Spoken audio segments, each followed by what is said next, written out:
I guess we probably met at a literary festival, or in fact possibly by correspondence, because when I first started reading his books I was living in France, and we would write letters to each other. Can you believe that? Letters. I remember us having a long conversation by mail about this book Trainspotting that had come out, that neither of us had read yet, but we were hearing good things about it. And then of course when I moved back to Edinburgh, it was nights in the pub and nights with curry. And when was your last night in the pub with him? It's about 2 or 3 weeks ago, I suppose, and I was quite shocked. There had been a change. He'd lost a lot of weight. He'd had jaundice, so he was quite yellow-skinned, and he did joke about it. He said, you know, a few weeks ago I was looking like Grandpa Simpson. I'm a lot better looking now. He wasn't able to drink because he was on various drugs, so we sat there and drank for him. But he was still full of life, still full of humour. I said to him, I'm sorry I didn't get you a wedding present, because he just married his long-term partner, Adele. I said, but what do you get the man who's got everything? And he said, well, maybe a cure. But he said it with a kind of, a gleam in his eye and with a smile on his lips.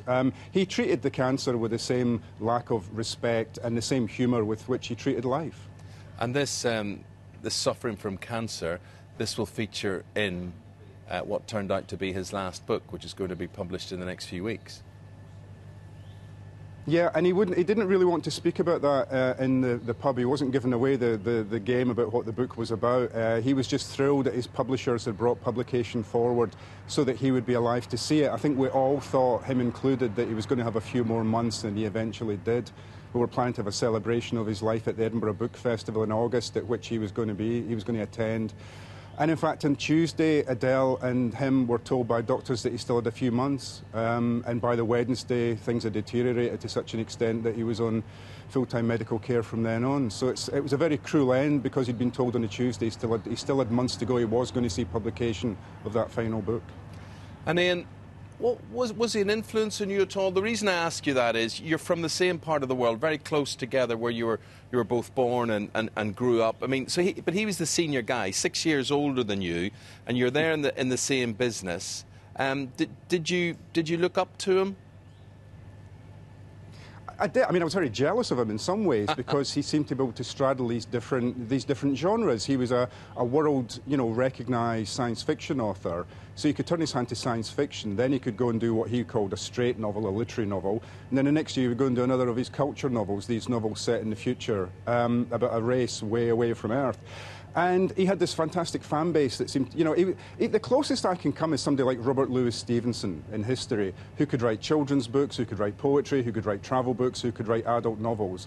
And Iain had that. He had that unquenchable curiosity about the world, and a childlike imagination and excitement about language and what language could do and what it could tell us about the world. And that never left him right up until the very end. Well, that paints a lovely picture there you have with those words. Louis Stevenson, for me, Treasure Island probably was the first book that made a lasting impression on me, and that's a tremendous legacy, of course, to give to the world.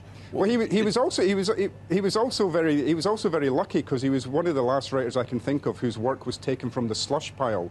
The slush pile is manuscripts that pile up in publishers' office that haven't been asked for; they're just sent on spec.